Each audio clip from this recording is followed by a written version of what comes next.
Del Santo Evangelio según San Mateo. Gloria a ti, Señor.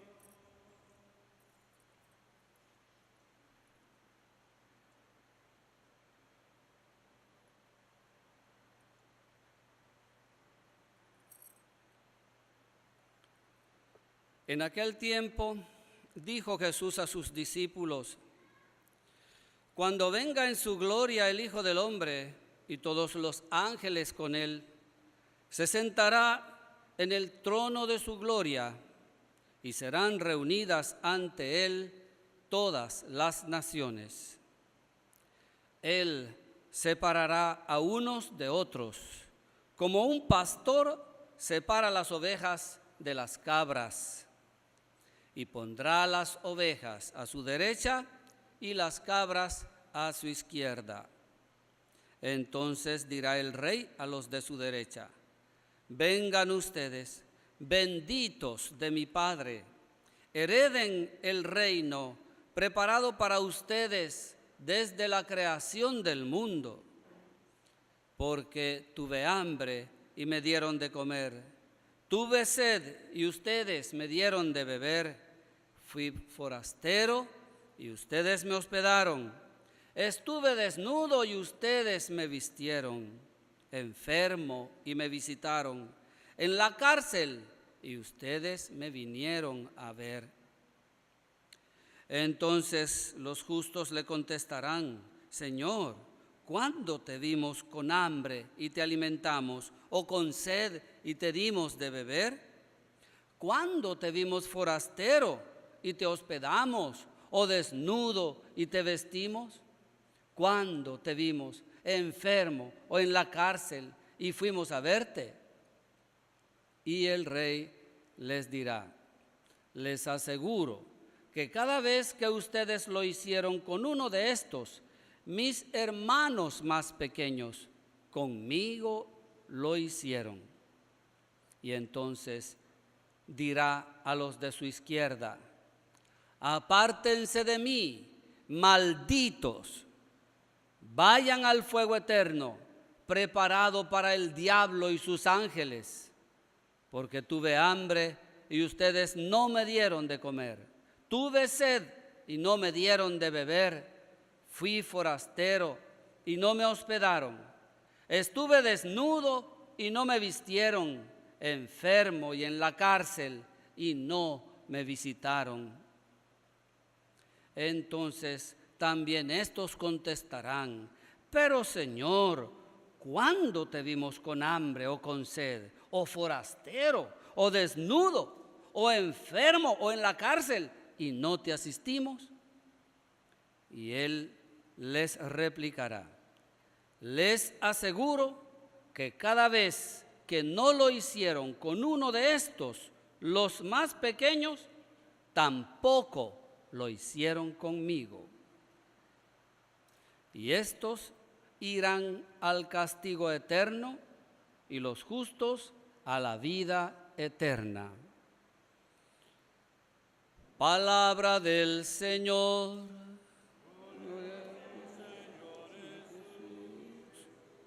Por las palabras del Santo Evangelio sean perdonados nuestros pecados.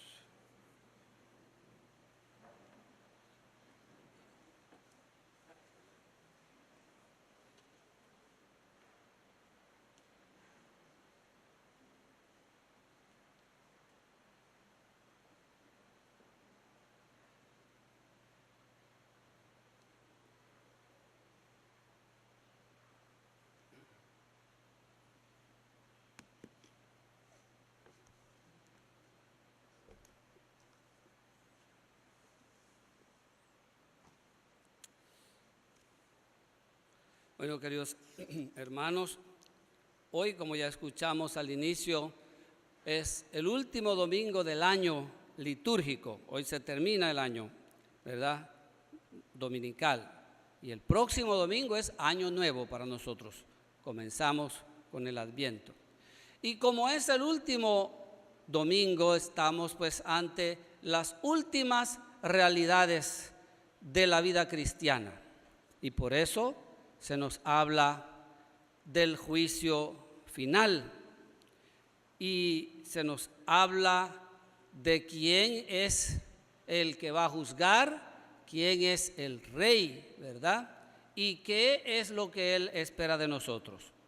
Y ahora pues lo que nos toca a nosotros es proclamar solemne y públicamente ante todo el mundo, afirmar y reafirmar con nuestra vida y nuestras obras esa realeza, el señorío, el poder y el dominio absoluto del Hijo de Dios. Estos domingos anteriores, Jesús nos ponía unas parábolas acerca del reino de Dios, y muchos domingos atrás también, pero estos últimos dos había unas parábolas que se refieren también al final, para despertar la atención de nosotros sobre este reino y alentar en nosotros el compromiso por construirlo. Y hoy, en este domingo en que también nos habla del reino, nos explica Jesús las características de su venida como Rey Supremo y de su reinado final. En primer lugar, en la lectura de Ezequiel, vemos que ese momento final va a ser un encuentro del rebaño con su legítimo pastor. Es un momento de consolación. Yo mismo iré a buscar a mis ovejas y velaré por ellas, así como un pastor vela por su rebaño cuando las ovejas se encuentran dispersas. Así velaré yo por mis ovejas e iré por ellas a todos los lugares por donde se dispersaron un día de tiniebla y oscuridad. Entonces, esos momentos finales son, hermanos, de consolación para los creyentes, para las ovejas del Señor, que se encuentran con su legítimo pastor. Y así nos presenta la palabra de Dios hoy, el final. Y luego también San Pablo en su primera carta a los Corintios, capítulo 15, nos habla de la victoria definitiva de Cristo sobre toda clase de mal y sobre la muerte. Cristo resucitó y resucitó como la primicia de todos los muertos. O sea, pues que en ese momento final también nosotros vamos a participar de su triunfo sobre la muerte, que será el último enemigo a ser vencido, como nos explica el mismo San Pablo. O sea que Cristo ya está reinando, pues, y aunque no se vea, Él es el Rey absoluto. Él es el que tiene el dominio absoluto. No, hermanos, solamente sobre la creación que vemos, ¿verdad? La tierra, el cielo, los astros, la naturaleza, sino que Él tiene un dominio absoluto. Él es el Rey de todas las realidades humanas, de todo el universo humano.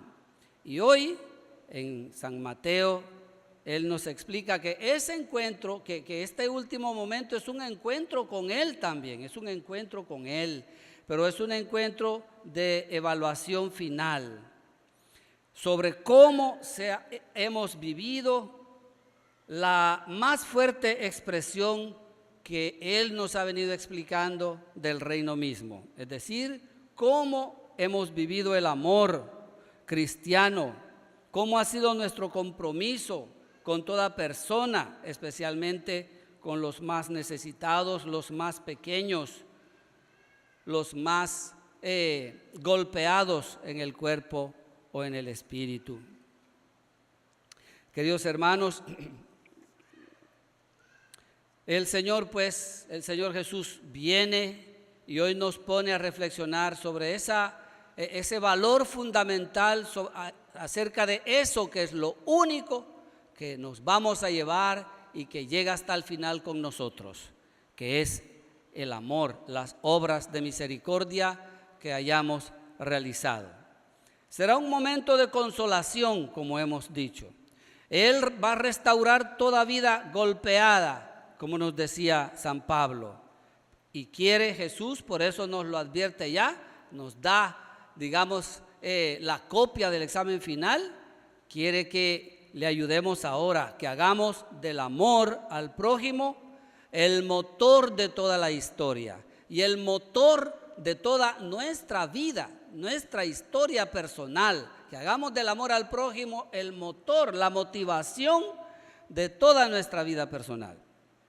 Y el amor, nos dice Jesús en el Evangelio, se mide por el hacer, no por los sentimientos que declaramos. Amar no es sentir, tampoco por las buenas intenciones que tengamos, porque de buenas intenciones y de buenos sentimientos está asfaltado el camino que lleva al infierno, dice un refrán, ¿verdad? Entonces, el amor que se nos pide tiene una característica, un distintivo especial, y es que es un amor hacia los más pequeños, los más humildes. ¿Y quiénes son esos? Según Jesús en el Evangelio de San Mateo. Los pequeños, los más humildes, son los frágiles, física, emocional y espiritualmente. Son los que necesitan todo tipo de apoyo. Son los abandonados, los marginados, los excluidos de la sociedad, los invisibles socialmente, los que solo aparecen cuando es tiempo de elecciones y entonces allá van, ¿verdad?, aquellos señores que sabemos, a visitarlos y a ofrecerles la seca y la meca, ¿verdad? Allá entonces aparecen porque necesitan su voto, pero ellos están mirando para otro lado, no les interesa. Pues esos son los que a nosotros nos deben interesar, esos son los pequeños con los cuales Jesús se identifica y los llama mis hermanos más pequeños. O sea, pues que hay en ellos, existen en ellos una presencia sacramental de Jesús. Y oigan lo que digo, nosotros venimos los jueves o vamos los jueves a adorar al Señor en su presencia sacramental, verdadera, real, en la Eucaristía. Y hacemos bien, pero nos olvidamos a menudo de esos pequeños, de esos invisibles, donde Jesús está igualmente presente y con una densidad mayor, con una densidad grande, mayor que todos los demás seres humanos. En ellos está presente, ¿verdad? Porque son sus hermanos en el sufrimiento. Es en ellos donde Jesús, que es nuestro amado, pide ser buscado, honrado y servido. En ellos, ahí tenemos que irlo a buscar. Tantos santos, hermanos, que ha tenido la historia de la iglesia, que nos dicen precisamente eso, que estaban cuidando enfermos y se hincaban delante del enfermo a rezarle a Jesús, porque sabían que ese enfermo era la presencia misma viva de Jesús ahí, y a presentarle todos sus pecados y a pedirle, a hacerle todas sus solicitudes, sus peticiones, porque creían que Jesús estaba realmente presente ahí, en ese enfermo, en esos lastimados de la vida. Y entonces, así, ya que el amor se mide por el hacer, ¿qué obras nos pide Jesús a nosotros, sus discípulos? Y a todos los hombres, fíjense, si nosotros escuchamos bien a Jesús en el Evangelio, no solo a nosotros, sino a todos los hombres, ¿qué obras nos pide? Por supuesto que nosotros tenemos que tomar la delantera, porque a nosotros nos ha dado el chivo, nos ha dado la copia, ya sabemos qué es lo que nos va a preguntar, entonces tenemos que ir adelante de todos los demás. ¿Cuáles son esas obras que el Señor nos pide? Pues nos las menciona aquí, ¿verdad? Hay 6 situaciones de precariedad donde la ayuda es inaplazable, es decir, no la podemos dejar para después, para cuando tenga ganas, para cuando tenga tiempo o para cuando sea rico. Porque hay unos que así dicen, yo quisiera ser millonario, quisiera ser rico para ayudar a los demás. No, ahorita con lo que tienes, Y si lo que tienes es solo tu cuerpo, tus manos, pues con eso, ¿verdad? ¿Y cuáles son? Ya sabemos, el hambre, la sed, el techo, la necesidad de techo, la desnudez, la enfermedad, la pérdida de libertad en una cárcel. Más bien lo que nosotros hacemos quizás o sentimos al menos es desprecio por este tipo de personas. Pero se nos pide a nosotros, en cambio, este ejercicio de amor. Es decir, salir de nuestra comodidad, de nuestro bienestar, aunque parezca poco nuestro bienestar, pero salir de esa comodidad, de ese poco, y dilatar nuestro corazón hasta que sea tan grande, tan descentrado de nosotros mismos y tan salvador como el del crucificado, ¿verdad? Como el del crucificado. Entonces, pues, recordemos que Jesús ha pronunciado estas palabras, esta parábola, poquito tiempo antes de ser apresado. Poquito tiempo, 1 o 2 días antes de ser apresado, según el Evangelio, según San Mateo, ¿verdad? Antes de ser, pues, crucificado, ¿verdad? Así que nosotros tenemos que interesarnos por los crucificados de esta vida, con los cuales Jesús, el crucificado, se identifica. Y veamos, y así termino, perdonen si me he alargado, solo quiero decir una cosa más. Se trata pues de llegar a estas personas y nosotros pues cada uno según la situación en la que está, según sus posibilidades, como hemos dicho, ¿verdad?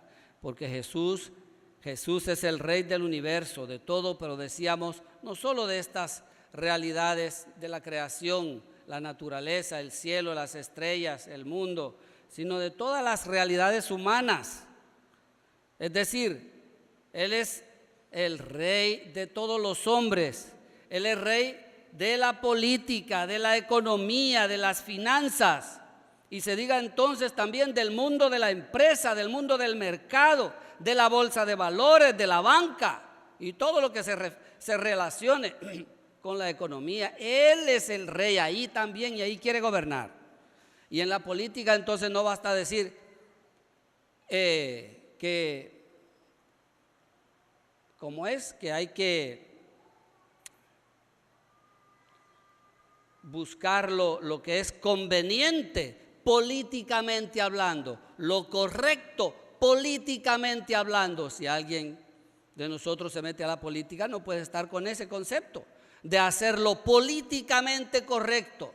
Hay que hacerlo evangélicamente correcto. Eso es lo que hay que hacer allí en la política y en la economía igual y en la familia, porque Él es Rey y quiere vencer también ahí en nuestras familias, en el mundo de la educación para los que están metidos ahí, en el mundo de la salud para los que se dedican a eso, en el mundo del trabajo en general, el mundo de las instituciones de todo género, incluso en el mundo del entretenimiento y la diversión. Hay algunos que piensan que estoy cansado, ¿verdad? Voy a tomarme vacaciones y se quieren tomar vacaciones del Evangelio, es decir, ir a hacer lo que les da la gana, lo que no pueden hacer, lo que está prohibido, lo que saben que no se debe hacer, según Jesús. No, también el mundo del entretenimiento y de la diversión.